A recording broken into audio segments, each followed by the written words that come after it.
കർത്താവിൻ്റെ പരിശുദ്ധമായ നാമത്തിന് സ്തോത്രം ചെയ്യുകയും സ്തുതിക്കുകയും ചെയ്യുന്നു. കർത്താവിനാൽ അനുഗ്രഹീതരായ ദൈവമക്കളെ, വീണ്ടും നമുക്കൊരുമിച്ച് ദൈവത്തിൻ്റെ വചനം ധ്യാനിപ്പാൻ പരിശുദ്ധ ദൈവം തരുന്ന പരിപാവനമായ സമയത്തിനായിട്ട് ദൈവത്തെ സ്തുതിക്കുന്നു, സ്തോത്രം ചെയ്യുന്നു.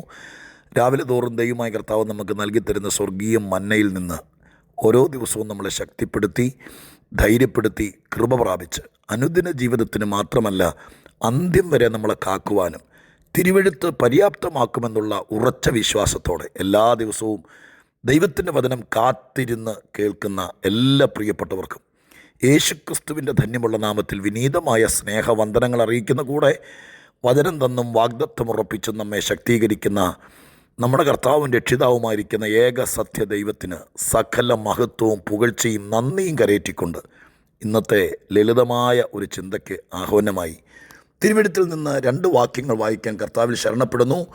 തെസ്സലോനിക്കർക്ക് എഴുതിയ ഒന്നാമത്തെ ലേഖനം 1 തെസ്സലോനിക്കർ 4-ാം അധ്യായത്തിൻ്റെ 11ഉം 12ഉം വാക്യങ്ങൾ വായിച്ചു കേൾപ്പിക്കുകയാണ്.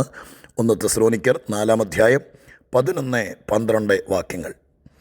സഹോദരന്മാരെ, അതിൽ നിങ്ങൾ അധികമായി വർദ്ധിച്ചു വരണമെന്നും പുറത്തുള്ളവരോട് മര്യാദയായി നടപ്പാനും ഒന്നിനും മുട്ടില്ലാതിരിപ്പാനും വേണ്ടി ഞങ്ങൾ നിങ്ങളോട് ആജ്ഞാപിച്ചതുപോലെ അടങ്ങിപ്പാർപ്പാനും സ്വന്തം കാര്യം നോക്കുവാനും സ്വന്തം കൈകൊണ്ട് വേല ചെയ്യുവാനും അഭിമാനം തോന്നണം എന്നും നിങ്ങളെ പ്രബോധിപ്പിക്കുന്നു.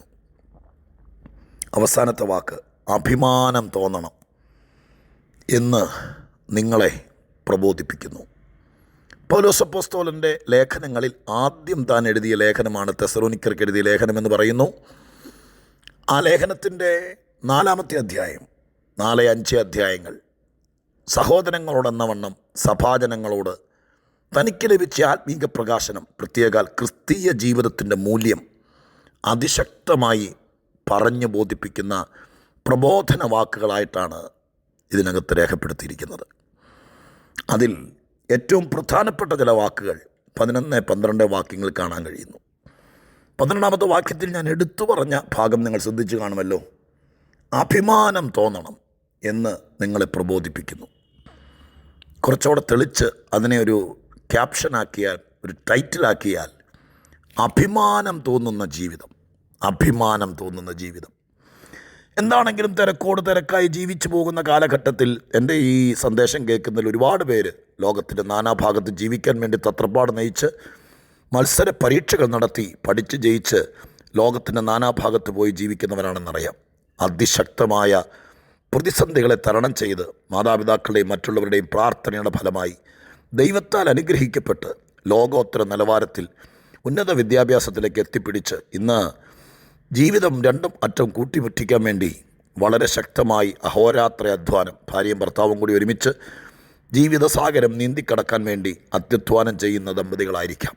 നിങ്ങളെവിടായിരുന്നാലും ദൈവത്തിൻ്റെ കാര്യങ്ങൾക്ക് മുൻതൂക്കം കൊടുക്കുകയും ഒപ്പം ജീവിക്കാൻ വേണ്ടി വളരെ കഠിനാധ്വാനം ചെയ്യുകയും ചെയ്തു പോകുമ്പോൾ ഈ തിരക്കിനിടയിൽ പ്രാർത്ഥിക്കുന്നു, ആരാധിക്കുന്നു, ജീവിക്കുന്നു, ദൈവിക കാര്യങ്ങളെക്കുറിച്ച് ബോധമുള്ളവരായി നിൽക്കുന്നു. ശരിയായിരിക്കാം. എന്നാൽ ജീവിതത്തിൻ്റെ സായാഹ്നത്തിലേക്ക് എത്തുമ്പോൾ നമ്മളൊരു തിരിഞ്ഞു നോട്ടം ഉണ്ടാകും. മക്കളെയൊക്കെ കൂടെ താമസിക്കുന്ന പ്രിയപ്പെട്ടവരത് കേൾക്കുന്നുണ്ടായിരിക്കും. അധ്വാനമൊക്കെ മക്കളെ ഏൽപ്പിച്ചിട്ട് കൊച്ചുമക്കളെയും നോക്കി ചിലപ്പോൾ മക്കളുടെ കൂടെ ലോകത്തിൻ്റെ നല്ല രാജ്യത്തൊക്കെ ജീവിക്കും. വലിയ കഷ്ടങ്ങളുടെയും പ്രയാസങ്ങളുടെയും നടുവിൽ പ്രാർത്ഥനയെ ആയുധമാക്കി ദൈവകൃപയിൽ ആശ്രയിച്ച് ആരുടെയൊക്കെയോ പ്രാർത്ഥനയുടെ പിൻബലത്താൽ ദൈവദാസന്മാരുടെ ശുശ്രൂഷയുടെ കരുണയാലൊക്കെ അതിശക്തമായിരിക്കുന്ന കോട്ടകൾ പൊളിച്ച് നമ്മളെ നേരെ നിർത്തിയ ഇന്നലകളെ ഓർക്കുന്നുണ്ടായിരിക്കും.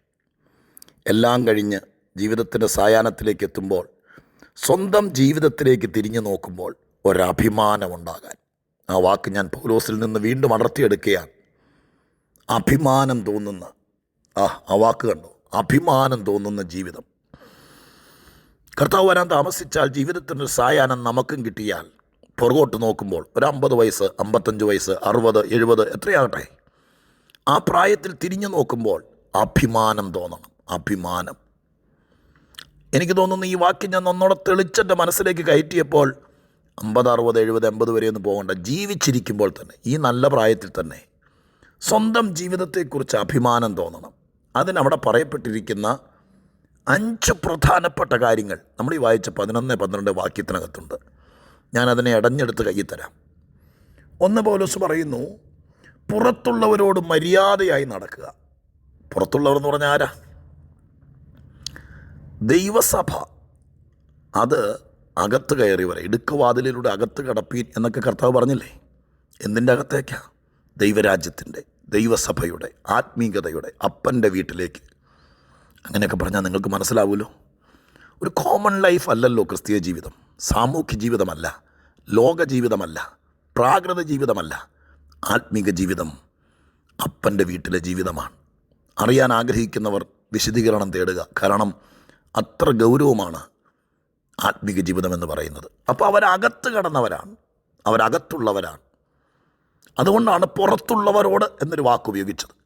ഇപ്പോൾ ലോകത്തിൻ്റെ ജനതകളെ വേദപുസ്തകത്തിൻ്റെ ഭാഷയിൽ രണ്ടായി തിരിക്കുന്നു, അകത്തുള്ളവരും പുറത്തുള്ളവരും. ഒന്ന് നിന്നേ, എന്നെ കേൾക്കുന്ന നിങ്ങൾ എത്ര നാളാണ് ഇത് കേൾക്കാൻ തുടങ്ങിയിട്ട്? നിങ്ങളുടെ മനസ്സിനകത്ത് ചുമ്മാ ഒരു തോന്നൽ വെച്ച് ആണിയടിക്കരുത്. ഉറപ്പോടെ പറയാൻ പറ്റുമോ ഞാൻ അകത്തുള്ളവരുടെ ഗണത്തിലാണ്? എന്തിൻ്റെ അടിസ്ഥാനത്തിലാണ് പറയുന്നതും കൂടി മനസാക്ഷിയോട് പറയണം, എന്നോട് പറയണ്ട. അതെയോ പുറത്തുള്ളവരാണോ? അകത്തുള്ളവരും പുറത്തുള്ളവരും എന്ന് വേദപുസ്തകത്തിൽ ഇനിയും വാക്യമുണ്ട്, സ്പഷ്ടമാണ്. തിരിച്ചറിയണം, നമ്മൾ അകത്ത് കയറിയോ? അങ്ങനെയാണെങ്കിൽ എന്നാണ് കയറിയത്? അകത്ത് കയറിയതിൻ്റെ വ്യത്യാസം എന്താണ്? പുറത്തായിരുന്നപ്പോൾ എന്തായിരുന്നു? അകത്ത് കയറിയതിന് ശേഷം എങ്ങനെയുണ്ട്? ഇതൊക്കെ തന്നെത്താൻ ഒരു പേപ്പറിനകത്ത് എഴുതി നോക്കിയേ, ഒക്കോന്ന് നോക്കിയേ. നമുക്ക് നമ്മളെ പരിശോധിക്കണമല്ലോ. പരിശോധിക്കുമ്പോൾ നമ്മൾ അകത്താണോ പുറത്താണോ എന്ന് മനസ്സിലാക്കാൻ പറ്റും. എനിവേ, അഭിമാനത്തോടെ ജീവിതം തീർക്കണമെങ്കിൽ ഒന്ന്, പുറത്തുള്ളവരോട് മര്യാദയോടെ, വളരെ ഡീസൻ്റായി, കേസില്ല, വഴക്കില്ല, പ്രശ്നമില്ല, തമ്മിത്തല്ലില്ല, അവനത് ചെയ്ത് ശത്രുക്കളുടെ എണ്ണം വർദ്ധിപ്പിച്ചില്ല. ഒന്ന്, പുറത്തുള്ളവരോട് മര്യാദയായി നടപ്പ്. രണ്ട്, ഒന്നിനും മുട്ടില്ലാതിരിപ്പാൻ. അങ്ങനെ ഒരു ജീവിതം കിട്ടുമോ പാസ്റ്ററേ? ഞാനൊരു കാര്യം പറയും, എല്ലാം ഈ ഡെബിറ്റ് കാർഡ് കൊണ്ട്, ക്രെഡിറ്റ് കാർഡ് കൊണ്ടല്ലേ. ചുമ്മാ പോയി കടം മേടിച്ച് വണ്ടി, വാഹനം, വീട്, അത് ഇത്, വസ്ത്രം, ചെരുപ്പ്, പിള്ളേരുടെ അതൊക്കെ കടം മേടിച്ച് നമുക്ക് കൊടുത്താൽ തീർക്കാൻ പറ്റാത്തൊരു സ്ഥിതി വരും. ഒരു നല്ല ജീവിതം നയിക്കുവാണെങ്കിൽ, വലിയ ആഡംബരവും അത്യാഗ്രഹവും ഒന്നുമില്ലെങ്കിൽ, ഒന്നിനും മുട്ടില്ലാത്ത അങ്ങനൊരു ജീവിതം നയിക്കാൻ പറ്റും. ക്രിസ്തീയ ജീവിതം അങ്ങനെ തന്നെയാണ്, ഒന്നിനും മുട്ടില്ലാത്ത. ദാവീദ് പറഞ്ഞില്ലേ, എനിക്ക് മുട്ടുണ്ടാകില്ലെന്ന്. ദൈവത്തെ കൂട്ടുകിട്ടിയവൻ എല്ലാം വാരി വലിച്ച് നെഞ്ചത്തേക്ക് ചേർത്ത് വയ്ക്കാൻ ആഗ്രഹിക്കരുത്. ഒന്നിനും മുട്ടില്ലാതെ ജീവിക്കുക. വലിയ കൊള്ളക്കാരനും സമ്പന്നനുമായി എന്നതിന് അർത്ഥമില്ല, പക്ഷെ മുട്ടില്ലാതെ ജീവിക്കുക. മൂന്നാമത്തെ കാര്യം, അടങ്ങിപ്പാർക്കുക എന്ന് പറഞ്ഞാൽ ഒച്ചപ്പാടും വെപ്രാളവും തമ്മിത്തല്ലും കേസും വഴക്കും ഗുണ്ടായുസവും, ആരാണ്ടെയും കസവര ഒടിച്ചിട്ട് ആ കസേര കയറിയിരിക്കാനുള്ള വെപ്രാളവും, അവിടത്തെ പുറത്ത് ഇവിടെ ആകാനുള്ള ഓട്ടവും ചാട്ടവും, അയ്യോ, ഇതെല്ലാം കൂടി ചേർത്ത് ആകെപ്പാടൊരു മെനകേടാക്കാതെ അടങ്ങിപ്പാർക്കുക. അത് കഴിഞ്ഞിട്ട് സ്വന്തം കാര്യം നോക്കുക. സ്വന്തം കാര്യം നോക്കുക എന്ന് പറഞ്ഞാൽ എന്തോരം ഉത്തരവാദിത്തം അറിയാമോ? നമ്മൾ തല ചീകി കുളിച്ചു, ഷേവ് ചെയ്തു, തുണി തേച്ചു, വടിവത്ത് മടക്കി കൊണ്ട് നടന്നു എന്നുള്ളതല്ല സ്വന്തം കാര്യം നോക്കുന്നത്. ലൈഫിലെ കാര്യം, തുണി തേച്ചോ മുടി ചീകിയോ പെർഫ്യൂം അടിച്ചോ എന്നുള്ളതല്ല കാര്യം. നീ നിൻ്റെ സ്വന്തം കാര്യം നോക്കും. സ്വന്തം ആത്മാവിൻ്റെ കാര്യം, നിത്യത ഉറപ്പാക്കിയ കാര്യം, അങ്ങനെ എന്തെല്ലാം കാര്യമാണ്. സ്വന്തം കാര്യം ഞാൻ വിശദീകരിക്കാൻ നോക്കിയ പ്രസംഗമായി പോകും. ഇതൊരു പ്രബോധനമല്ലേ, ഒരു ഷോർട്ട് മെസ്സേജ് അല്ലേ ഇത്? അതുകൊണ്ട് പ്രസംഗിയർ ഇതിനെ വൈഡായിട്ട് ജനത്തോട് സഭയെ പറഞ്ഞ് പഠിപ്പിക്കുക. സ്വന്തം കാര്യം നോക്കുക. അടുത്തത് എഴുതിയിരിക്കുന്നത്, സ്വന്തം കൈകൊണ്ട് വേല ചെയ്യുക. ആരെയും പറ്റിച്ചവൻ്റെ 10 രൂപ നമ്മുടെ കയ്യിലുണ്ടാകരുത്. ഒരുത്തൻ്റെയും ഒരു സേഫ്റ്റി പിന്ന് പോലും വേണ്ട നമുക്ക്.